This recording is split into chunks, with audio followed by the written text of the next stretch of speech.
So this video is to go over finding slope or rate of change from 3 different forms of an equation for the Unit 3 Stony Point High School Algebra 1 review. So just as a quick reminder, there's 3 different forms that an equation can be written in. Slope-intercept form, y equals mx plus b. You might recognize this from 8th grade. You have point slope form, y minus y1 equals m times x minus x1, and standard form of ax plus by equals c. And we're going to study each of these forms a little bit more in Unit 4, but all we did in Unit 3 was identify the slope no matter which form the equation was in. So the key thing is that slope can be very, very easily identified when the equation is in slope-intercept form, because slope is identified by that letter m, and so I just go, okay, what number is in front of x? That's my slope.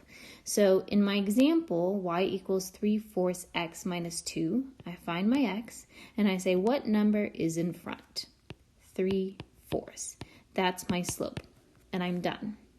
In the other equation forms, point slope and standard form, point slope and standard form, really what you want to do is convert those forms into slope-intercept so that you can do the quick, easy identify.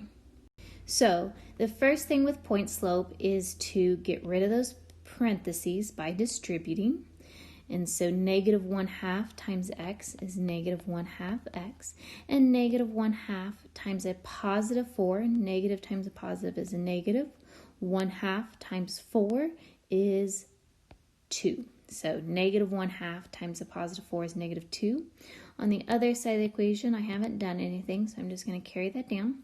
But then I want y to be by itself to be in slope-intercept form. So I'm going to add 3 to both sides, and I'm going to add it to the 2, not the 1/2 x, because I like terms. So the negative 1/2 x can actually carry down, and negative 2 plus 3 is a positive 1. So now that I'm in slope-intercept form, y equals mx plus b, I can say, okay, what number is in front of x? And that would be negative 1/2, which would be my slope.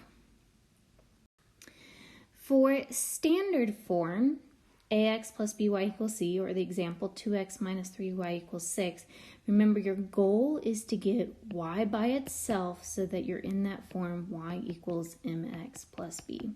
So here's my y, and I'm going to need to get rid of this 2x and this negative 3. And one of the easiest ways to kind of remember the steps is to get rid of the stuff away from y first. The farther away, get rid of it first, which would be in this case that 2x. So that 2x is a positive, so to undo a positive and move it, I would subtract it. What I do to one side, I do to the other. And what that does, it creates a 0 pair. 2x minus 2x is 0. So then I have negative 3y to carry down. Be really careful, don't forget that negative when you carry it down. Okay, and then on the other side, I have 6 minus 2x. The 6 does not have an x versus the 2 does, so I'm just going to rewrite it, negative 2x plus 6. I like putting the x first, but you're more than welcome to also have written it as 6 minus 2x. Okay, either way, doesn't really matter. So I'll actually leave it like that since it doesn't matter. And now I'm going to get rid of that negative 3.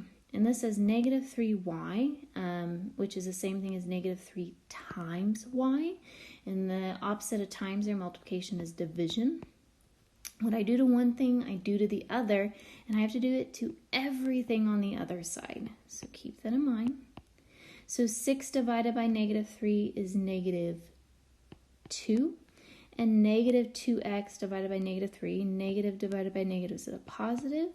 2/3 doesn't really reduce, and so I'm left with y equals negative 2 plus 2/3 x, but to write it in slope-intercept form, I'm going to do 2/3 x first, and then minus 2.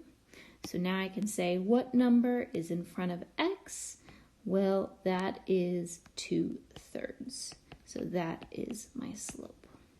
So this was an example of finding slope from 3 different forms in equation.